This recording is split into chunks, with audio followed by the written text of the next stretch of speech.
Students, what is Newton's second law of motion? The definition of Newton's second law of motion is rate of change of momentum is directly proportional to the applied force. ये जो sign है ये directly proportional का sign है, means जितना ज्यादा force लगाएंगे उतना मोमेंटम चेंज ज्यादा होगा. तो मैथमेटिकली जो न्यूटन का सेकेंड लॉ ऑफ मोशन है वो हमें एक फॉर्मूला देता है. ये फॉर्मूला आप मास ऑफ द ऑब्जेक्ट और एक्सेलरेशन प्रोड्यूस्ड. तो अब हम जानते हैं कि ये फॉर्मूला किस तरह से डिराइव हुआ है, किस तरह इसकी कैलकुलेशन करके हमें फॉर्मूला मिला है. तो इससे भी पहले हम जान लेते हैं कि मोमेंटम क्या है. मोमेंटम को अगर हम डिफाइन करें मैथमेटिकली तो मोमेंटम का फॉर्मूला होता है P से हम इसको डिनोट करते हैं और mass into velocity of the object, means the product of mass and velocity of an object. Suppose ये एक ऑब्जेक्ट है, इसका मास m है, हम इस पे फोर्स लगाते हैं, फोर्स लगाने पर इसकी वेलोसिटी चेंज हो जाती है. तो मोमेंटम एक ऐसी क्वांटिटी है जो हमें उस ऑब्जेक्ट के मास और वेलोसिटी के कंबाइंड इफेक्ट से हम कितना मोशन प्रोड्यूस कर सकते हैं is called momentum. It is a very very important term. Exam में इसका फॉर्मूला न्यूमेरिकल्स और इसका एसआई यूनिट क्या होता है, अगर हम इसका देखें तो एसआई यूनिट अगर हमने फाइंड करना है तो मोमेंटम के लिए यूनिट, क्योंकि SI unit of mass KG होता है और वेलोसिटी मीटर पर सेकेंड होती है, ये इसका SI unit. It is a very very important information. अब हम डिराइव करेंगे कि न्यूटन के सेकेंड लॉ ऑफ मोशन की हेल्प से ये फॉर्मूला हमारा किस तरह से डिराइव होता है. सपोज अ मास जिसका ऑब्जेक्ट जिसका मास m है, इस पर अप्लाइड फोर्स हम F लगाते हैं. फोर्स एक वेक्टर क्वांटिटी है, ये वेक्टर की नोटेशन है. जब इस पे फोर्स लगाई, इनिशियली इसकी वेलोसिटी जो थी, इनिशियली वेलोसिटी थी इसकी u. जब फोर्स लगाया तो वेलोसिटी जो है इस ऑब्जेक्ट की चेंज हो गई. अब इस ऑब्जेक्ट का मास सेम रहा बट वेलोसिटी भी हो गई. ये इसकी फाइनल वेलोसिटी है.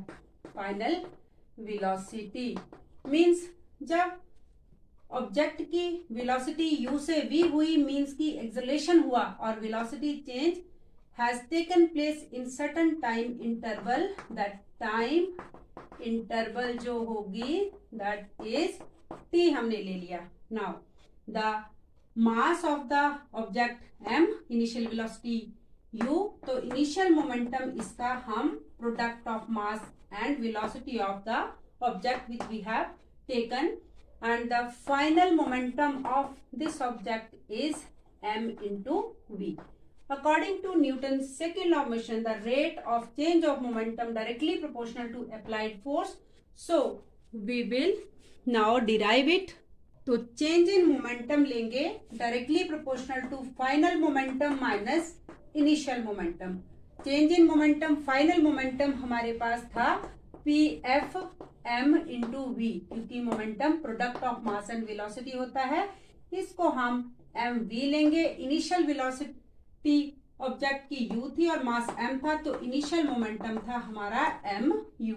तो इसको हम माइनस करेंगे mu.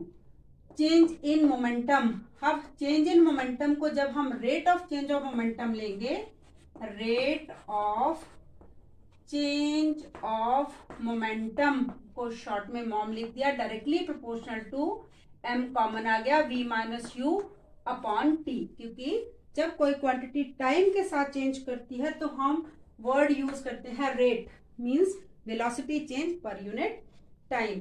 तो final velocity minus initial velocity upon time taken. This relation is acceleration, because acceleration होता है change in velocity upon time taken. तो rate of change of momentum is directly proportional to applied force. तो इसको हमने f ले लिया. Mass और v upon u upon t is equal to a which is acceleration. अब हम constant of proportionality को जब रिमूव करेंगे तो F इज इक्वल टू होगा, F इज इक्वल टू, इसको हमने K ले लिया, मास इंटू A। अब K की कुछ भी कांस्टेंट वैल्यू ले सकते हैं, तो यहाँ पर हम अपनी कन्वीनियंस के लिए K को 1 ले लिया और फोर्स आई F is equal to ma। This formula is very helpful for solving numerical because second law of motion give us the measure of force, और जो फर्स्ट लॉ वो हमें आइडिया देता है कि मोशन प्रोड्यूस्ड होता है due to the applied force on an object. Means first law of motion हमें ये बताता है कि कॉज ऑफ मोशन फोर्स है, और सेकेंड लॉ ऑफ मोशन हमें ये बोलता है कि हम जो फोर्स अप्लाइड है, कितना मोमेंटम चेंज किया, उसको हम किस तरह से मेजर कर सकते हैं। फोर्स का ऐसा यूनिट है, फोर्स को हम न्यूटन में मेजर करते हैं, मास को केजी में, और एक्सेलरेशन को मीटर पर सेकेंड स्क्वायर। तो 1 न्यूटन हम किस तरह से डिफाइन करेंगे, वेरी वेरी इंपॉर्टेंट, कि डिफाइन करना है तो हम बोलेंगे जब 1 केजी के ऑब्जेक्ट पर का object 1 metre per second square का एक्सेलरेशन प्रोड्यूस करता है, then the applied force is said to be 1 newton. एक इंपॉर्टेंट न्यूमेरिकल जिसमें हमें देखना है कि how to apply Newton second law of motion to find out the numerical. Second law of motion से हमें फॉर्मूला आया था मास इनटू एक्सेलरेशन फोर्स के इक्वल होता है। तो we have given in the numerical that हर एक हमारे पास कोई ऑब्जेक्ट जिसका मास m1 है, फोर्स उस पे F1 लग रही है और एक्सेलरेशन उसका 20 metre per second square produce होता है।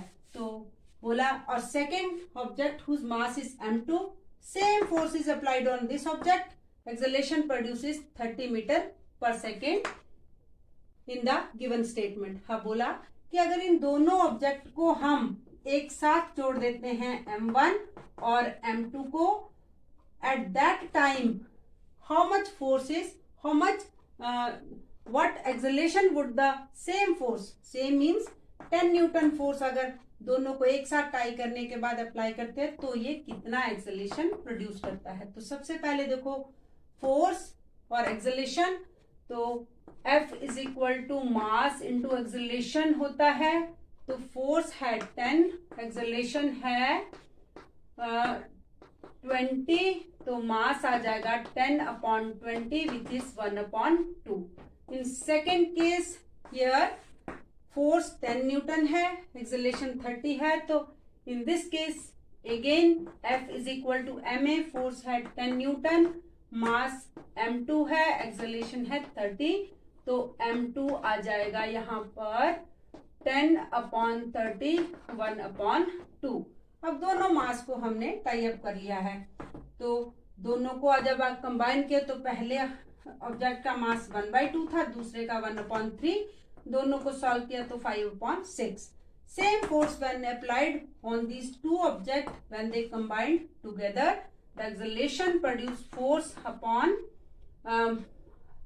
F is equal to m, 10 upon mass 5/6, 6 हमारा ऊपर जाता है, 60/5 मीन्स की 12 metre per second square is acceleration produced.